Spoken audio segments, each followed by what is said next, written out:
मैं मोहतरम जनाब असदुद्दीन अवैसी साहब से गुजारिश करता हूँ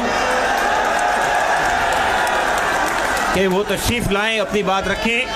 आपने जेपीसी में अपनी बात ताकत से रखी, पार्लियामेंट में भी रखी। अब असदुद्दीन अवैसी साहब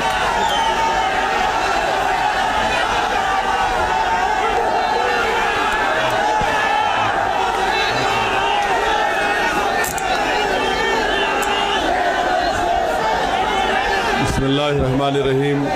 अस्सलाम वालेकुम वरहमतुल्लाहि वबरकातुहू। सदर मोहतरम ऑल इंडिया मुस्लिम पर्सनल हज़रत मौलाना खालिद सैफुल्लाह रहमानी साहब शहनशीन व तशरीफ़ फरमा, कौम और मिल्लत के तंजीमों के ज़िम्मेदारान, मेरे साथी अरकान पार्लिमान, दीगर सियासी पार्टी के ज़िम्मेदार, मोअज़्ज़िज़ हाज़रीन इकराम, बुज़ुर्गान कौम और मिल्लत,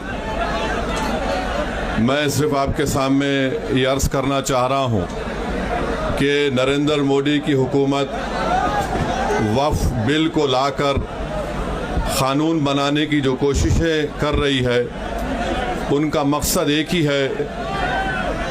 वज़ीर आज़म का मकसद एक ही है कि मस्जिद और मंदिर के नाम पर आवाम हमेशा लड़ते रहे, और उस बिल का मकसद ये नहीं है कि वक्फ की जायदादों को मजबूत किया जाए। आप खुद अंदाज़ा लगाइए कि हिंदू धर्म के एक बहुत बड़े ज्यूरिस्ट हैं, BK मुखर्जी की किताब में लिखा गया कि हिंदू धर्म में बाय कस्टम बाय यूसेज वो मंदिर की जायदाद बन सकती है।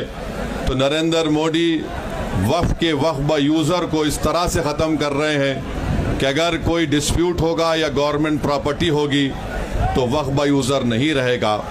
दिल्ली में 123 वक्फ की जायदादें हैं जिस पर मरकज़ी हुकूमत का कि ये गवर्नमेंट की प्रॉपर्टी है।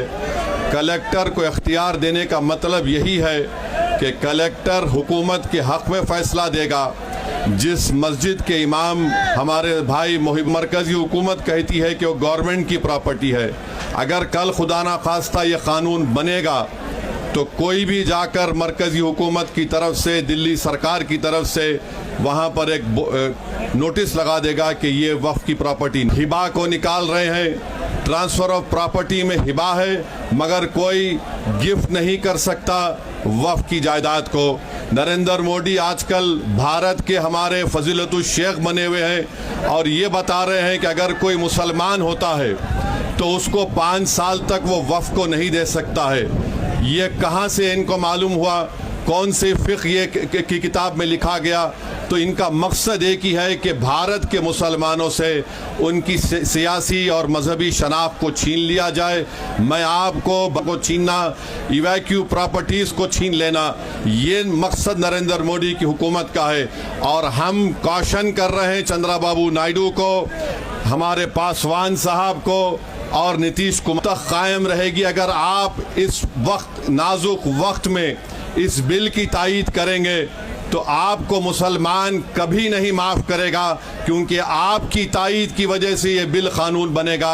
इसलिए हम उनसे भी कह रहे हैं कि आप इस गैर अनकॉन्स्टिट्यूशनल बिल की तायीद मत करिए।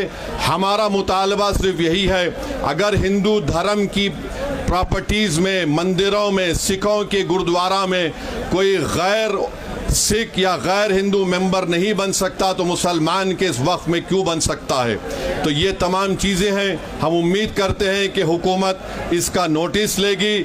अगर नरेंद्र मोदी इस मुल्क के अमन को ख़राब करना चाहते हैं, वो मस्जिदों और मंदिरों के झगड़ों में जारी होगी। मैं यहाँ पर शुक्रिया अदा करना चाहूँगा हमारे जॉइंट वर्किंग कमेटी पार्लियामेंट के तमाम अरकान का, और ख़ास तौर से कल्याण बनर्जी साहब का, TMC के राजा साहब का, DMK का, हमारे नासिर भाई का और मुहिबुल्लाह